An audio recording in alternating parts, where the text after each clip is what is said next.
My name is Chris Casimir, VFX supervisor for Star. Awesome. And can you tell us what your role was on the Star and what did it entail? What my role was on Star was basically making sure that the director's idea and the production's abilities and the, let's start again.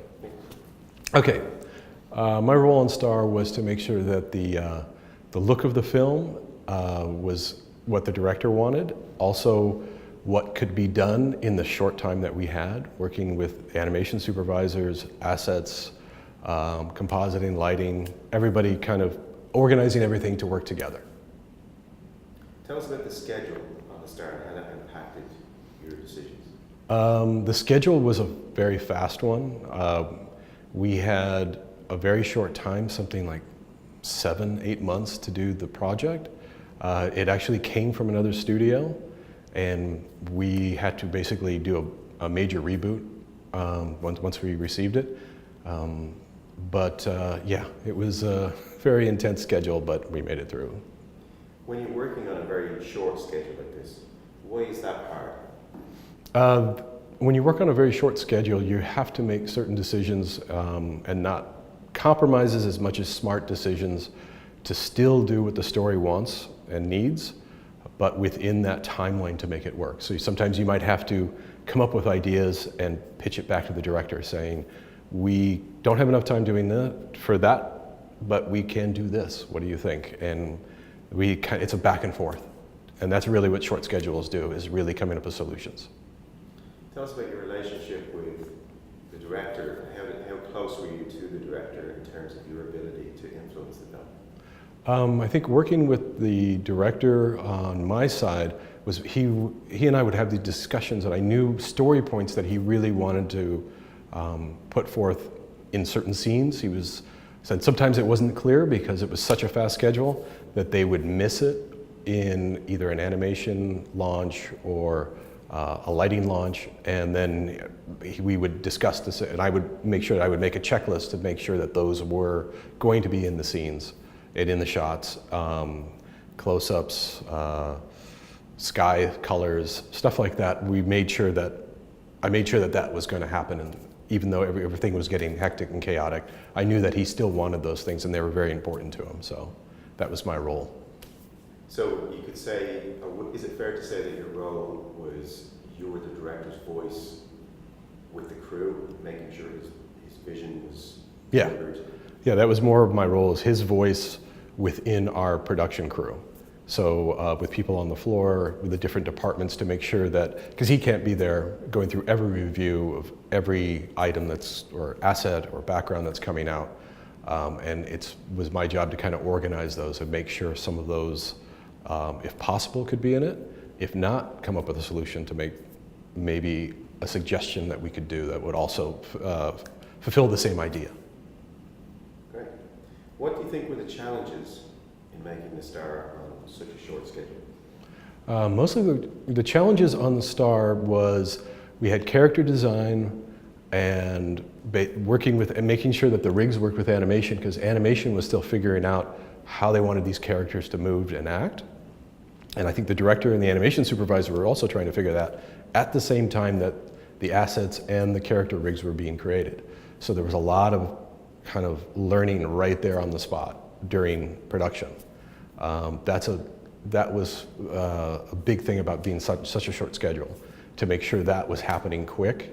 Or another aspect was in lighting it for sets. We had to make a set work maybe in multiple locations, one large set, and we would figure out where we would shoot. And that was working with layout a lot. And then making sure that stuff was set dressed correctly in that spot, and being very clear, and efficient of saying, here's our large set, but we're never really over in this corner, but this is where we are. So let's really concentrate on making this very nice and detailed and pretty right here. The texture's holding up. Let's not worry about 2 streets in the back. So you're always kind of picking your battles. Yes. And setting up to use your assets in the best possible Yes. way. Yeah, so picking the correct battles for what is being called for in the scenes with the assets that you have. Because sometimes they didn't know what the asset would really do. It was incomplete maybe from designs. and we had to basically fill in the gaps and make sure it works and it all kind of worked together. At the beginning, we received assets of like a box or a pot or a towel or a barrel. No idea how it would look in a set. So once the set came in, we had to go back and fit those objects into those sets to make it look like it was part of the set.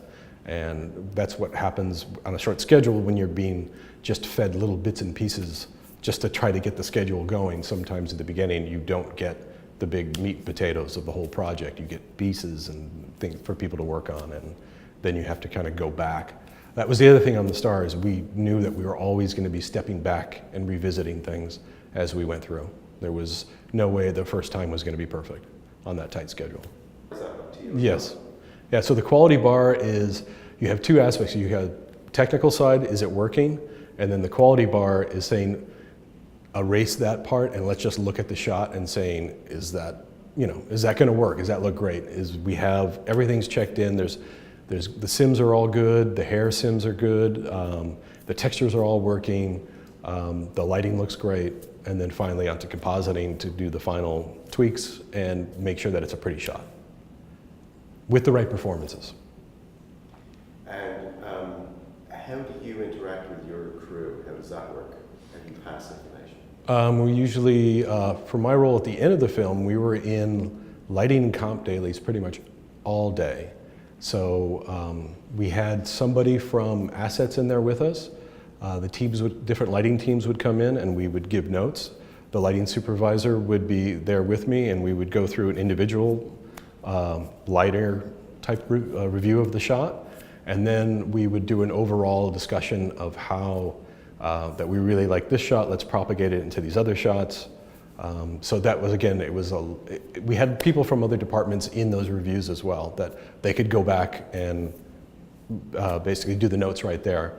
And the reviews were so long that an artist was able to go back, tweak the shot, re-render it, and then come back and submit it again for the same review. That's how long they were. So that points to a pipeline that allows you to do that Yes. over and over again. Can you talk about that and how that helped? Yeah, our pipeline is pretty quick about doing fast turnarounds in the lighting area. And lighting and comp, it's pretty quick that everybody is going to get the stuff, get back on the farm. It gets packaged up and in a review list that it shows up in the review theater without too much mucking around and copying things around and stuff. It's very efficient to get reviews going fast like that, quick turnarounds. How happy do you think Tim was with the end result? It's hard to gauge on a schedule like this because the director Tim and also the art director, is he an art director? Stop. I think Tim and Sean were really happy at the results. It's hard to gauge in a short schedule like that because everybody's just so much into trying to get it done and they're asking for everything because they want to make sure that they get everything in that they want. But I did have discussions with them on the side. They were saying, I just want to tell everybody that I want you to tell everybody on your crew that it looks amazing. I know I don't say that all the time because I'm so panicked on making sure I get my thoughts across and my ideas for each shot and the lighting correct and all that stuff, but it looked amazing. So. Great. People think that when you make a movie, it's easy, right? And you just make it and it's done. But can you talk about the real process, what actually happens, like Sure. the number of times that you make the film and from your point of view?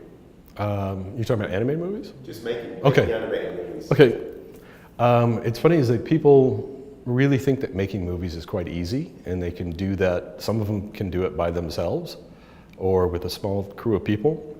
It's really a lot of pieces have to come into play and they have to come in right at the right time. I've been through a lot of these, both live action and animation, to see how much work goes into it and how much it always ends up the same at the end is you're just pushing and shoving to get it done. It's very difficult, and especially once you get it done, is it something you like? Because not all the time you had the time or the extra time to make it really what you wanted to do. Sometimes you have to do what you have in place. So it's very interesting to see how movies end up like that. And Do you have any advice for anybody wanting to get into making animated films? My advice for anybody who wanted to be into animated films is it's okay to be a fan of animated movies, but you should be a fan of filmmaking and storytelling and watch performances. It's all about performances of people and emotions. It's very easy to make people laugh. I think it's harder to make people feel something. And in animation, you don't have a human in front of you, like to get the different facial reads and the eyes and all that stuff. So that is really tough to get those emotional responses from something that is not real. So, Cool. I'm going to cry right now. I'm going to grab you. I think we're good. Perfect. Thank you very much. Thank you. Great. Really good. Thank you.